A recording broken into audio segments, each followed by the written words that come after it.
Hello. Hello. This is our second video of Elsewhere. Elsewhere. Yes. So, this past week has been fun. It's been very fun. We'll start. Okay, so we decided that we were going to get bikes for the city because we thought it would be really great to ride them to different places instead of walking or taking the bus. It's true. It was a really great idea. So we priced them at several different places. We looked at Walmart. We looked at, what else was it? Carrefour, which is like another store here. Yeah. They were cheapest at Walmart. Mhm. So we bought some bikes at Walmart. We went after work one night, so we went right before it closed, and we bought our bikes. We were pretty picky. We were very picky. It kind of took a little while. Yeah, we looked at like 3 different ones each, so that's like 6 different bikes. 6 different bikes, but we bought a bike, and then we bought a lock for it, and a pump, an air pump. Oh, and yeah, the Walmart's like underground, so it was fun trying to get them up on the escalator. Up an escalator. Taking them. Yeah, that was entertaining. But we got to ride them home that night because we had bikes, and instead of taking the bus, we could ride our bike. Well, we got to ride them most of the way. Most of the way. So on the way home, the chain on my bike broke. Yes. A piece flew off. Yeah, a piece flew off. It wasn't just like, oh, it came off the bike, so it was still intact. No, it broke. In half.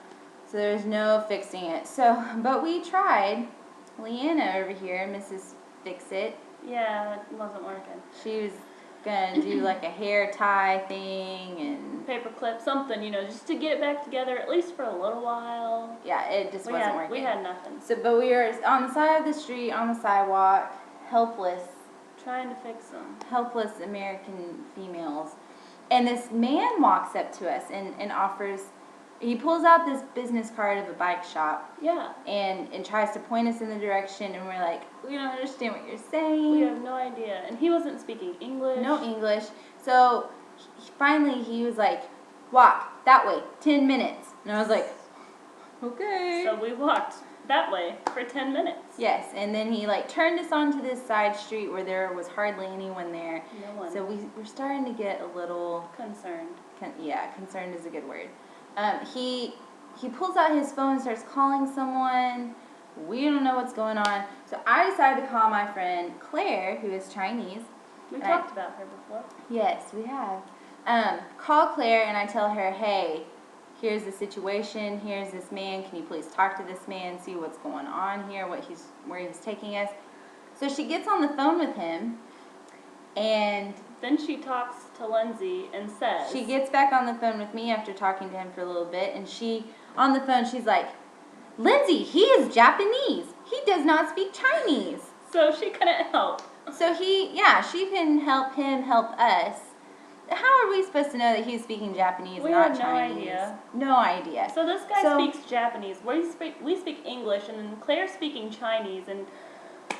It was like the Tower of Babel all over again. So she's on the phone with me, and she's like, Lindsay, just ask a Chinese person on the street to help you. Just find someone and give him the phone. And so I'm looking around. We look on the street. There's no one there. The street is empty. And so I tell her, Claire, there are no Chinese people on the street. And then she says, Lindsay, you're in China. And there's no Chinese people? She's like, are you in Japan? That was right. It was so funny. So finally, she's like, Lindsay, just find someone right now. Just find a random person. Find a Chinese person. So I look up. There's a guy that happens to be riding a bike past us, and I'm like, okay, dude on a bike. Wave him down. He's got to know how to fix a bike if he's riding one, right? So he comes over, speaks English. Very well. Very well. And then he tells us that he works for a school, like an English school, that is right there on the corner where we're at.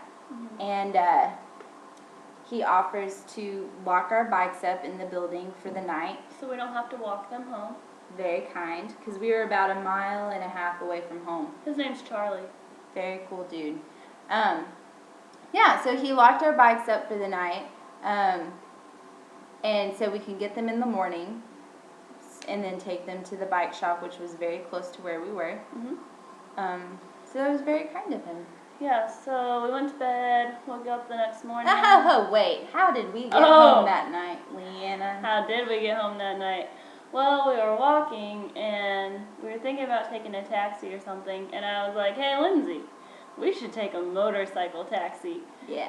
Okay, because in China they have these motorcycle taxis that play music really loud, and they're like disco. They light up and stuff. Motorcycles. They're really cool. Really neat. So we have a little video of that you can check out later. Yeah. So anyway, yeah. So we go to sleep, wake up the next morning late. Actually, we were a little late picking up our bikes, but we woke up, went and got the bikes, walked them to the shop. Are you gonna tell them about what happened when we were at the place to pick up our bikes? Oh. Okay. So we get there to get the bikes. I'll let you tell this. Okay, so we walk in, and there's a lady at the desk, and she was like, if it's okay with you, the headmaster would like to speak with you. And we're like, oh no. I seriously thought we were in so much trouble. And yeah, Lindsay was like, I've never been in trouble with a headmaster before, so we're just sitting on this couch, just waiting. We're like smiling.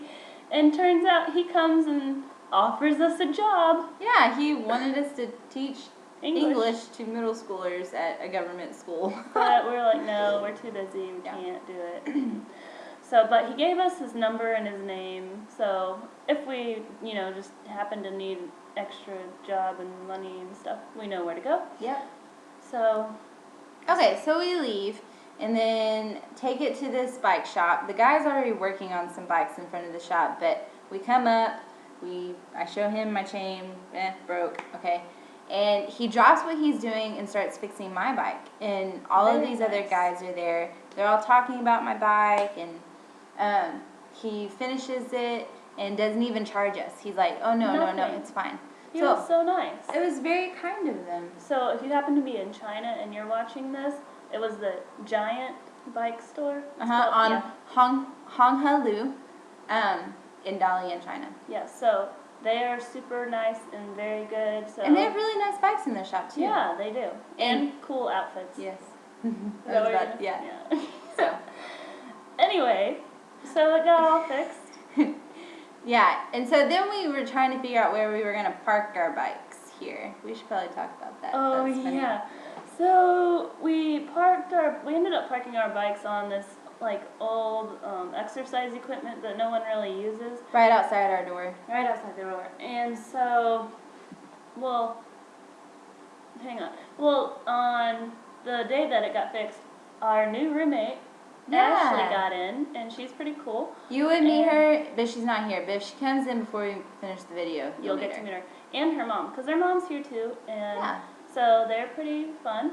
And I think tomorrow they're going to Beijing to see the Great Wall and check it out. Then Mom's going home and Ashley's coming back here. So she will, if she agrees to it, she could be a frequent guest on L Squared. So anyway, so she had gotten in, and so she was hungry, so we were going to go down in the street and find something for her to eat. Well, as we are walking, our security guard, he comes up, he's like, oh, da, da, da. And obviously he's talking about our bicycles. Yeah, he's trying to, something, we don't know what he's saying. Yeah. And so, okay, we figure out that at least he wants us to move them somewhere. Yeah, because we thought we weren't allowed to park them on the exercise equipment. Maybe people use that, and so he was saying, you can't park there. So we're trying to figure out where to park it, and he's pointing all these different places, and we're like, we don't know what you're saying. So then he unlocks a lock that's on a storage unit, and he's like, blah, blah, blah, blah. I have no idea what he's saying. And he's pointing in there, and I was like, hang on. So I call a friend, Chantel, who you might meet her later, too. And so she talks to him, and then she's talking to me, and he said that he wants us to put our bikes in his storage unit for safety precautions because they might get stolen. Yeah. And so we just put them in there after a long talk. And it got kind of loud because a man in that apartment got mad and stuck his head out the window and started yelling at us. So we kind of upset some neighbors. Sorry about that. Yeah. Anyway, but we ended up taking our bikes out of there, and now Now they're right here. Yeah, that's why she kept looking over there. So now our bikes are just, you know, in the living room. Can they see that? Yeah, I think so. I hope so. So, yeah, those are our bikes. That's why I kept looking over at them when I was talking about them. Because I feel like I have to make eye contact with somebody when I talk about them. Yeah. So, but they don't have eyes. No, they don't. They don't. Anyway, Okay, so that was Friday, and then Saturday, I got to hang out with my friend Julia, and we hung out and talked for a while, and then we went to, okay, I always say the name of the park wrong. It's Singhai Park. Singhai Park. Okay.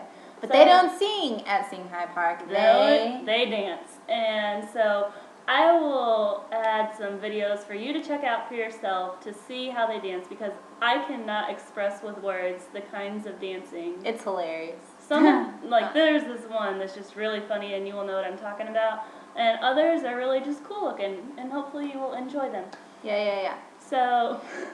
That was so Chinese. Yeah, it was.